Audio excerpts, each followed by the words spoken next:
Without any further ado, there's our baby there.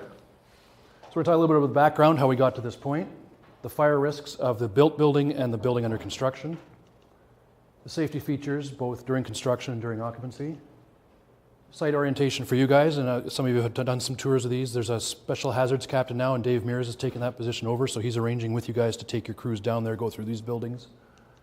And in the future, the things that are coming down the pipe, you're going to see more and more of this. It's not going away, so we'll be dealing with it in the future. So when it comes to 6-story wood frame buildings, what the developer sees is cheaper, local product. A lot of this can be engineered in factories or pre-assembled and brought to the site, so it goes quicker and cleaner. What the public sees is more approachable neighborhoods. They're using local BC products. It's good for the environment, all the greenhouse gases, all the rest of that. And of course, what the fire service sees is when things go wrong, and the code consultant says that too. You guys are always worst case scenarios. Like, that's because we go to the worst case scenarios. We see this when things don't go awry, Murphy's Law, and we end up dealing with it. So I'll give credit to Len Garris from Surrey Fire. He did a lot of presentations on this as well. So a little bit of the background. Let's do our definitions first. This is probably familiar to you. In the building code, a high-rise building is 7 stories or higher. That's what we built our inspection program on. That's 7 stories and higher is FPO inspections. 6-story and less is fire hall. We said there's really no difference between 3, 4, and 6 stories. It's the same components. It's 7 and higher.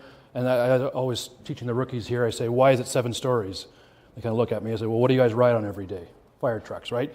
If a building is higher than 7 stories, it has to be non-combustible. The occupants have to be able to escape. The building doesn't burn and consume itself, and firefighters can go in and fight the fires in those high buildings. Lower buildings, it's assumed everybody can safely escape, even if the building is destroyed, or the fire department will come and rescue them. So 7 stories or higher is a high-rise in terms of the building code, how you build your building. So not defined in the building code is what we're talking about now. Low-rise is 4 stories and less, and mid-rise we're saying, because this is new, is the 4 or 5, or the 5 and 6 stories. That's in the building code. This just came about recently, all wood frame. So when we're talking about mid-rise construction, you guys have already been to the 3 and 4 stories. You've seen that in your career. It's the 5 and 6 that's the newer product. A little bit of the historical background. As long as people have been building cities, we've been burning them down, right? And it's good job security for us. You build a city, Mrs. O'Leary's cow kicks the lantern over, the city burns down, right? So they said, okay, especially in the late 1800s, as industrializing, cities are getting bigger. We can't just have you build a building and it catches fire and burns the whole city down. We have to have some rules around this sort of stuff. But then in Canada, we're a little bit behind. The states really pushed ahead with this. They came up with all the building codes and fire codes and things like that. And, but of course, in 1886 was a big year in this city. We burned the whole thing down. You can see the West End forest, the East End forest. They were clearing scrub on a windy day, blew through the town site, the Hastings Mill town site, burned it all to the ground. So that led to the, okay, we need to, when we rebuild the city, we have to have some laws around this. You can't just have wood sidewalks, wood buildings everywhere, because when a fire, we can't have that ripping through like that. So in 1886, we formed a city, we burned the city down, and we formed a fire department. But we really didn't have a lot of codes, but the city that got built is what you see now in Gastown, Yaletown, the downtown east side. And a lot of them are really nice buildings with the old timber. So this is the Steamworks building at Water and Richard Street. And we already have 6-story wood frame construction. It's not new. This is all wood timber inside, and it's 6 stories on the Water Street side, but it's 9 stories on the Waterfront Road side. So it's a large wood frame building. They're beautiful old buildings, these huge beams, but the weakness is the steel connectors holding it together. And that's what's in a fire situation is going to fail before the actual wood. The wood will hold its support, but the connections are going to fail, and then you'll have collapses. So if a fire gets going here, there's a lot of fire load, and it really burns. The nice thing is these have all been retrofitted for the most part. They have sprinklers now, and they're really nice buildings. But after 1941, when the National Building Code was published, they weren't allowed to build these anymore. They weren't allowed.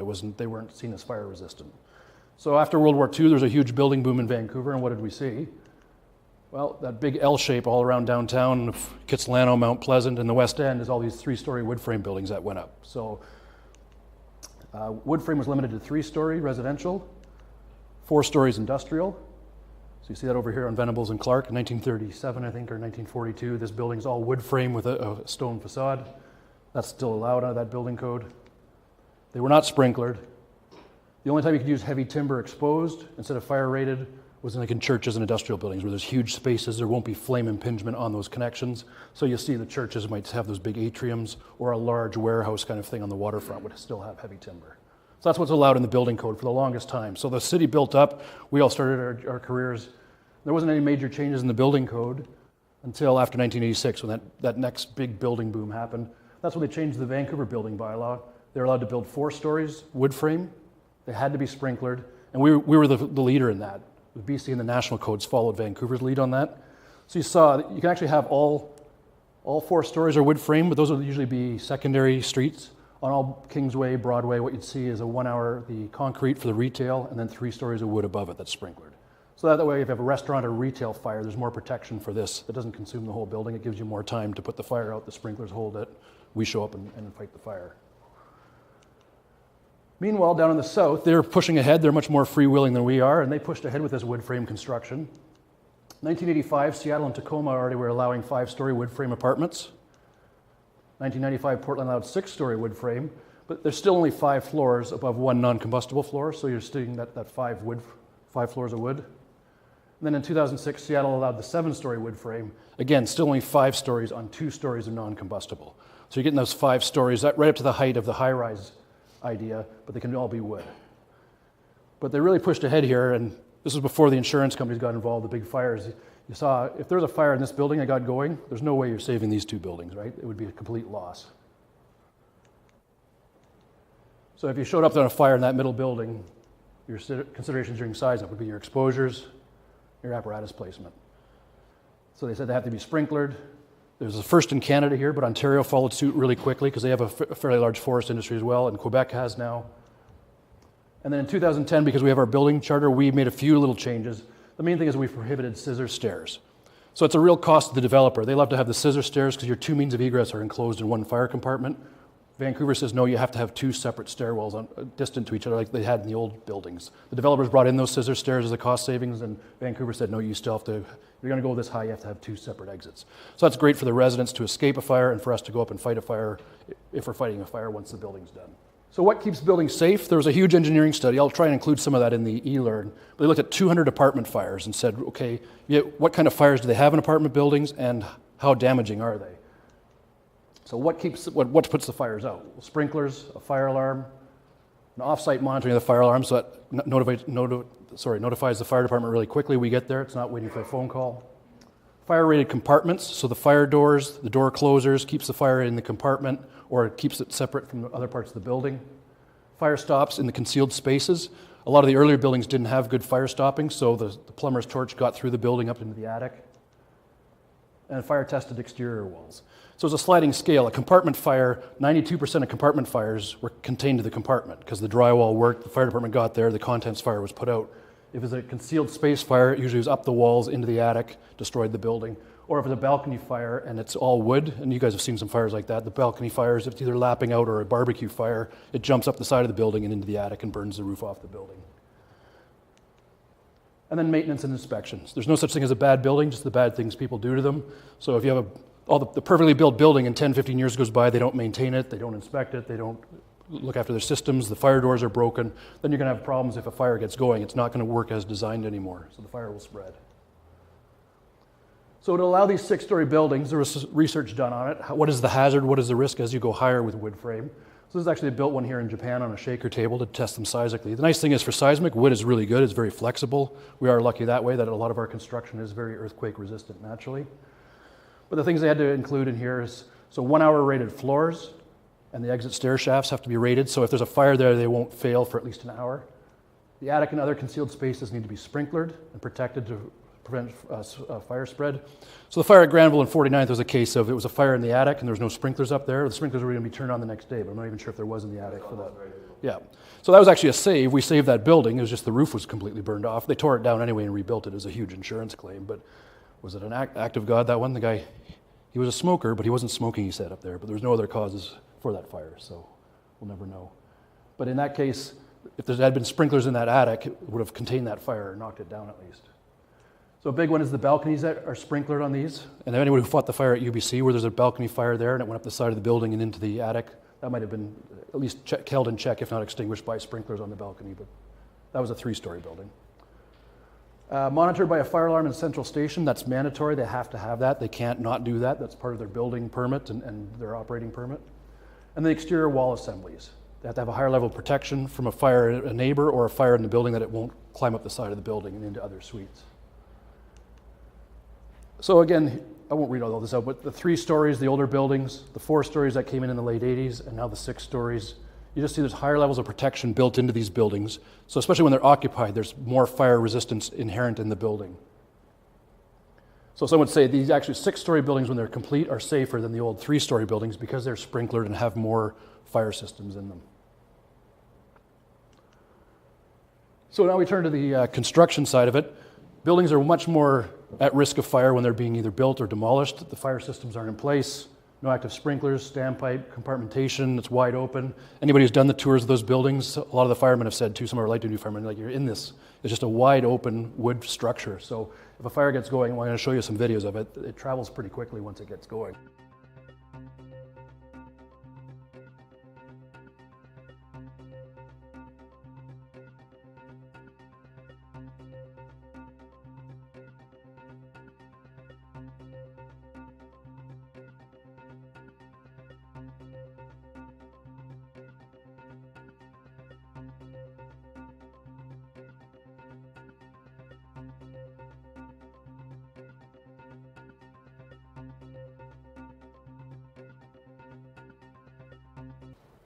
So data shows that if fires in these structures aren't extinguished in the incipient phase, the structure is usually completely destroyed.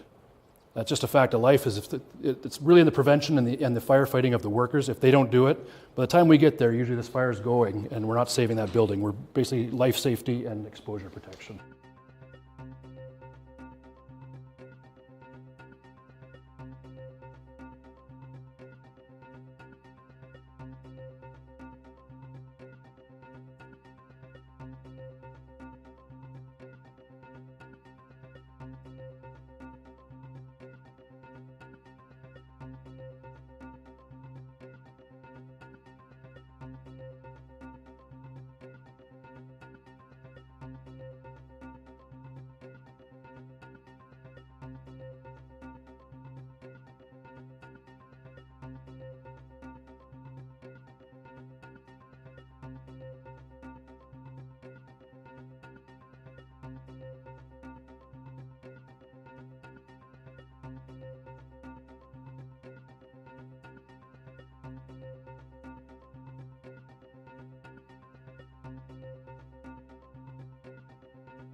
Command to District 46.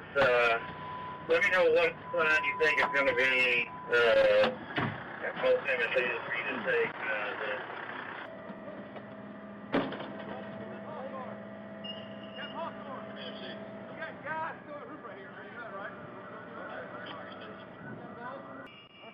See the fire up there? Yeah.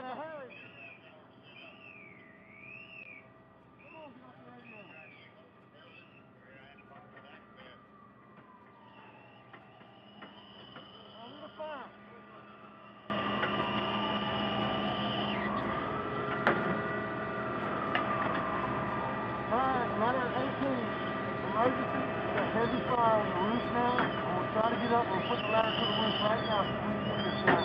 Heavy fire on the whole fourth floor on the roof. Get it up. Where's he at?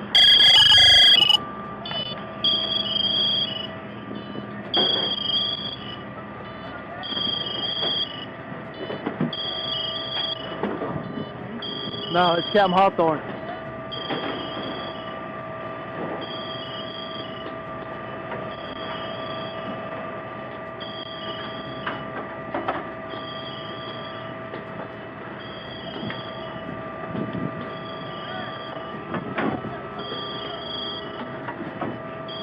Come off on!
Roger, just about engine one as well.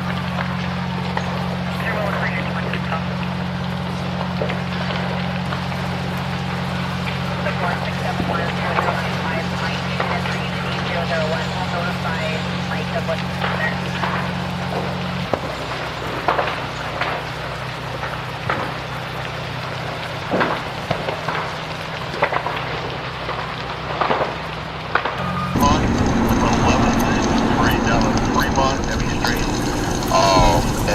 Temple and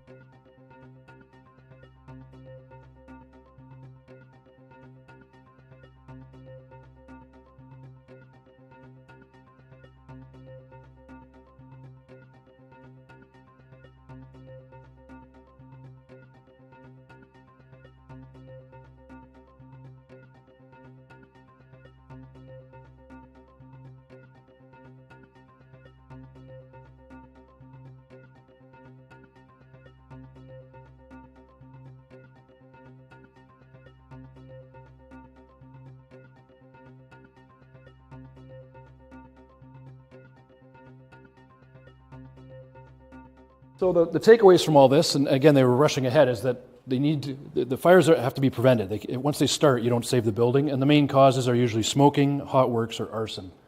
So the BC Fire Code is speaking to this now with the construction fire safety plan, putting in temporary standpipes, and adjacent building protection. If you're going to build a huge wood building, you have to take into account it might catch fire, and how are you going to protect the neighbors? So that's what they're looking at. The Vancouver building bylaw is the same as the BC Fire Code, but we actually make them hire a full-time construction safety officer. So the fire safety plan is not just a document that's filed away. They actually have to have someone whose full-time job it is to make sure that it's being implemented and being looked after. And the Vancouver bylaw is the same as the BC Fire Code.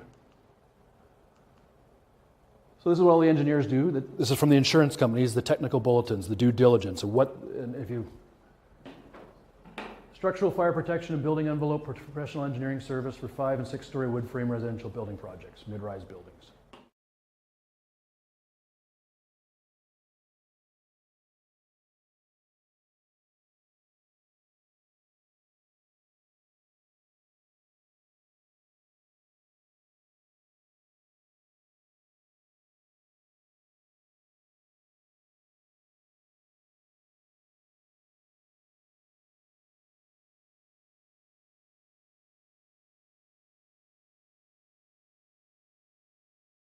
And then he'll give them a letter that has to be on site that their fire safety plan's approved and that they're okay to build. So in this case here on Cambie Street, it's exposed wood frame, it's most vulnerable, it's a defensive attack, and the focus is mainly on preventing fire spread to adjacent buildings, so protect the neighbors. So on this side they had to identify every exposure. If there's a proper distance across a street, that's acceptable, but anything like neighboring buildings had to have special measures. So on the west side, the first 2-story window openings had to be boarded up with plywood and gypsum drywall on them. On the south side, the same thing. So this is at Main and 35th here. As they built this building, this floor was built, they have to put the plywood and then drywall. It's basically just to prevent flame exposure from leaping out these openings. So there's actually a 3-story apartment building about 10 feet across here. So this is the north wall. So as you're rolling up, if this building is fully involved, There's no point in putting water into the middle of that fire. It'd be a good practice to get caps foam all over this neighboring building and then keep this wall as a fire block, basically. So keep this wall wet or keep this capped, and as the building burns, it collapses inwards and protects this building. Now, meanwhile, there'll be houses up and down Main Street here. This is a good case, and I think John Manti suggested the other day, is get Tower 10 or get one of those bigger towers and just be putting water protecting these exposures across the street, because you're not going to get in beside this building and put your crew in harm's way, but you want to protect those houses from exposure from the heat.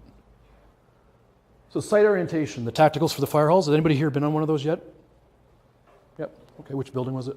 It's the one out just by that building. Little Mountain there? Yeah. Yeah. So that, again, there's two buildings side by side. It'd be a good fire if they got going. So it's really important that they're protected. But so basically, it's Dave Mears now has taken the special hazards captain position. So he's basically in charge of inspecting these buildings as they're going in, making sure they're adhering to the fire safety plan, and then he's setting up the tacticals with the fire halls. So you guys can request it from him too. If you see some of these buildings in your district or you're new to a district, give him a call. He'll set that up with you and your crew. So his job basically, we have the permits. These all go through our office. We have a big whiteboard of these buildings. I think that he said there's about 12 or 13 under construction right now, and a whole bunch more in the hopper. So in the River District and Fives District, all along Canby Street there. I think there's some on Great Northern Way. That was the one you did some engineering work on, remember? Just on, again, exposures. A lot of our buildings are very tight. We don't have huge wide open spaces, so they have to look at these exposures. But then Captain Mears will go at the first floor, make sure everything's, that they know that we're looking at them, that they have to adhere to this stuff.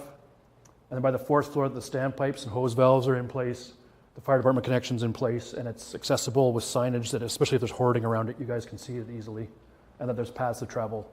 And again, as they get deliveries and stuff, they get busy, they're trying to get a job done. Sometimes this stuff falls, on the back burner. So that's what, by then knowing as we're showing up and keeping them in check here. And then he'll arrange the tacticals with you. But feel free to contact him as well and set something up if you see something in your district. And again, this is for 5 and 6 stories, but 3 and 4 stories are going to burn just as well. It's always good to be out in your district and seeing these things, and it's a good drill with your crew, right? This is fully involved. Where's our exposures? Where we're setting up? So same thing, your considerations during size up. You have a house to the east, you have a commercial building on the corner of 41st and Canby there, and another low-rise commercial across the alley there. And then there's just an empty lot across the street. So this was before that drywall requirement was put in place, that these windows were all wide open. They would have to be actually done. The drywall would have to stay in place till this building was complete and the sprinklers were activated. But just finishing up with the mid-rise. One of the things that's required now is by the time it's up to the 4th floor, they have to have the standpipes in and intact and charged. And if not charged with water, charged with air with a gauge that you can see readily that there's a whole system there. So yeah, during wintertime, they won't have water in it that it would freeze, but it should be just even at 5 PSI air charge that all the caps are on. And again, this is more, if it's just all wood, you're not doing this, but in the case of that Granville and 49th, all the drywall was in, the roof had collapsed, but the building is still, you can still charge the sprinklers or charge the standpipes of that building. Again, your guys' call during the fire. Again, on your tour, you'll see these things, the air horns, the extinguishers, the ways of warning the workers if something's going on. Time is of the essence, if something does go wrong. And then the tacticals completed. This was about 2 months ago. I know a lot more. I get the sheets of a lot of tacticals going through for the crews, so definitely get your crews out there. It's a good tour to have. Legal, that's in the building code now, they're allowed to build them. This is a special exemption they had to build this as a demonstration building. So it's 18 stories of wood components. So the idea, we said a high-rise building has to have non-combustible components. Now you're using wood to build a building that's a high-rise building.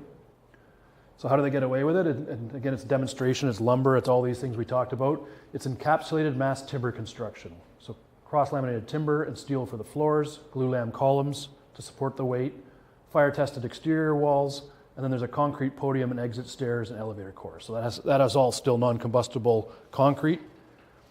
So I had a tour of this building. I didn't want to like it, but it's actually kind of a neat building. So you remember those heavy timber buildings before 1940 with the exposed steel connectors? Here we are again. We have a heavy wood floor, steel connector holding it to the concrete column. These are all buried in drywall though. There'll never be direct flame contact on these. So you see all this wood going in here, all these columns and floors, really heavy, solid wood. It's all manufactured off-site, computer designed, very accurate. All the service holes and everything are all done off-site. So it's all brought to the site and it's like a mechano set. They're just assembling these with bolts and up it goes. So 1 day per floor, they go up really fast. These things are all coming on trucks, being brought into place and assembled. Minimal construction debris, minimal hot works, minimal tools on site, very quiet. So you can see there, it's all the nice wood, exposed wood.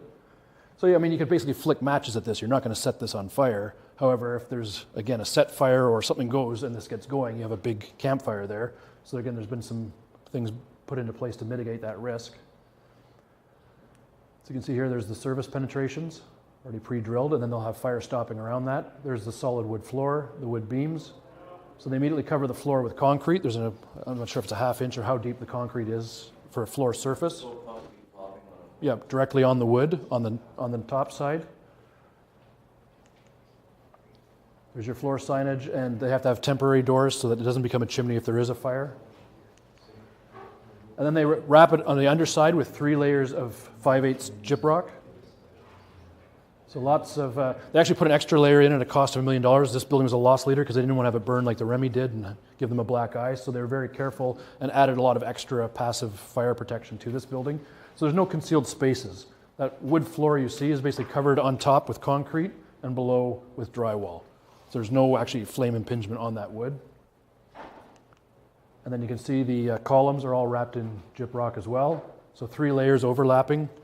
So again, if there's a contents fire, there's no direct flame impingement on these columns. And they've been fire tested. The idea is that the charring would protect. So it's like a heavy timber building. There's actually a lot of passive protection. The wood does not fail like steel does, steel beams do under fire conditions. Was it actually sized stronger? I would think so. I don't know for sure, but they said wood is very flexible, right? It will. Yeah, it would have been designed the modern structural code. Yep. Base code. Marty, you still have steel bound to wood frame. You have steel connectors where these floors are and where these combs. Well, they're all buried in drywall like the wood. The idea is it's all protected. So again, it's sprinklered, it's wrapped in drywall. It's designed to resist a contents fire.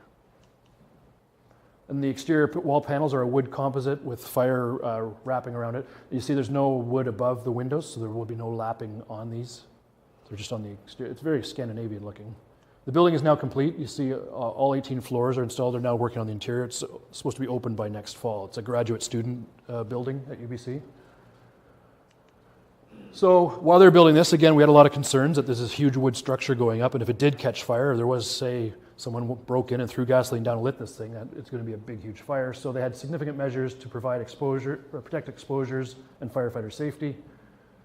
So not more than 6 stories could be exposed before they had to have the drywall in. They couldn't keep going and have this huge thing all wood. So they had to get the drywall going and the concrete.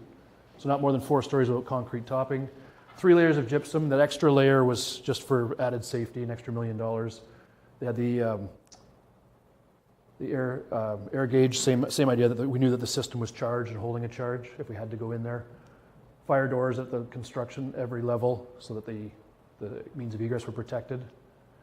And they had 4 cameras. They're filming it as it went up, but also for security, closed camera and roving patrol. Site perimeter fencing, hydrants were clearly marked, and fire access routes were kept clear. So again, there was a captain at UBC was working with the crews there to take them through so it wasn't too much of a shocker to see this building going up. It's different, but it's wood components. I mean, my take on it, I'm not an engineer, but I felt a lot safer in this building than I do in the new convention center because the new convention center has exposed steel beams that rely on a sprinkler system that's been shut down repeatedly. So that building can fail in 20 minutes under flame conditions. This building, you know, if there's a rip and fire in here, it's still got that passive strength of the wood holding the building up, plus it's wrapped in drywall, plus it has a sprinkler system. So it's different, it's new, it's not going away, it is what it is, I guess you'd say. So. And the future for wood buildings, wrap up, I think the pizza's getting here. So Rick can probably Chief Chung can speak more to this, that a lot of changes coming in the code. We're going to see more of this kind of building. From what I understand, in Penticton, the Lakeshore Resort has got plans for a 20-story wood frame like the UBC one. And then in Quebec, they're going to do a 22-story one because they're also, so almost a bit one of these competitions now to build the higher tower in the components. So, Yeah, so the future is already here. So 2015, National Building Code has already been published. So in it, though, it has a 6-story light wood frame that we see for residential, but now we're expanding the scope of the use of these buildings into business-type uses and assembly. So you can expect to see a restaurant be in these buildings. Okay, so that's already out in 2015, and because the national code is the model code for all the provinces. In 2017, they expect the BC building code will be adopting it, and then Vancouver, the following year, will adopt the BC changes as well. And then currently, the national code is working on the 2020 edition. Okay, so one of the proposals being studied right now is the new type of construction that's being done at the 18th story at UBC. It's being proposed for the national code, but they're limiting themselves to 12 stories right now. And they're basing it on a study from UBC and also as other projects in Quebec that's being put up right now. So that's being studied. Okay, so mind you, this is not a change that's driven, or this is a change driven by the wood lobby at first, wood industry.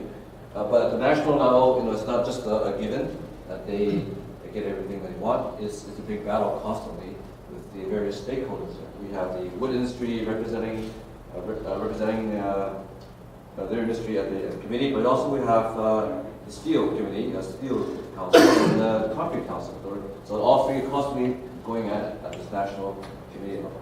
Right? So it's not a free way for the wood. They have to have all their proposals studied, have some scientific basis, research basis behind what they're proposing. Okay, so it is reviewed extensively, studied extensively, and critiqued all the time.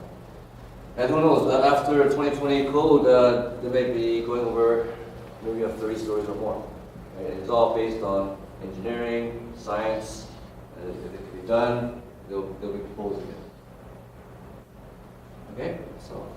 And just to get back to what you were saying, Craig, when I worked on the Shangri-La Tower, I asked the guys who designed the tower, I said, how does this building perform under fire conditions? And he said, on the top floor in the penthouses, you can have 3 sprinkler activations and fire hoses off both standpipes, 150 GPM, 125 PSI, just on building pressure and the fire pumps.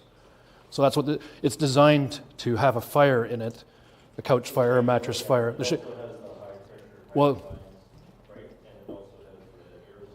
Well, that's not in place, but it was designed for that. But the point being is that it's designed for a contents fire, that it won't collapse, that it's going to buy us time to get up there and fight the fire. Now, if... Generally, the concrete acts as a box, right? Well, the drywall too, right? You've probably been to fires too, where the whole contents of the suite is burned out, and then you go onto the suite either side, there's just a little bit of soot coming from the nail holes in the drywall, right?